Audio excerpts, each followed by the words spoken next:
Inside the walls of this mosque, up to 6,000 female students are occupying the children's library. They're angry at mosque demolitions in the capital and want religious law to replace civil law in the country. This has been going on for 3 months. Then, a few days ago, students, in retaliation for mass arrests of their colleagues by Pakistani security forces, captured 4 police officers. So far, 2 have been released and 2 are still being held. After days of negotiations, Al Jazeera's cameras were finally allowed inside. Our visit was carefully controlled and we could only film certain areas. But we were allowed to meet one of the captured men. I've just met one of the 2 police officers being held inside these buildings behind the Red Mosque. Now, he seems to be in good health, but is heavily protected by 4 armed men. Now, the mosque authorities have continually refused our requests for an on-camera interview with those 2 police officers, but say that they will continue to negotiate with the government in the hope that a successful outcome to this current crisis can be achieved.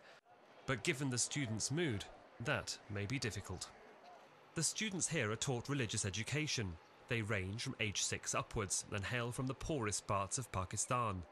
With this crisis, students here believe that only God's law prevails, a view their cleric shares. We will resist it, and we will resist to the extent that we will sacrifice our life, and we will not, surrender, because we are on the right path. We are logical. We are ready to have talks. Whatever our demands are, these demands are not beyond, the law, not beyond the constitution of Pakistan. So what's wrong? We are not people of Pakistan. The government has taken a tough stance verbally to the standoff, but so far has avoided any direct action. But let me make one thing very clear.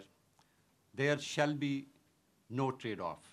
I repeat, there shall be no trade-off.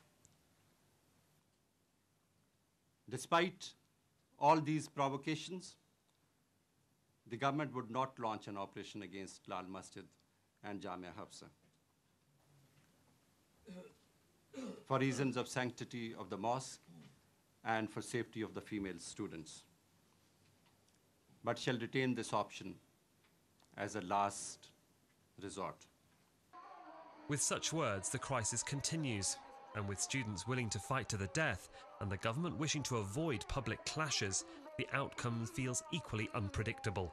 Sohail Rahman, Al Jazeera, Islamabad.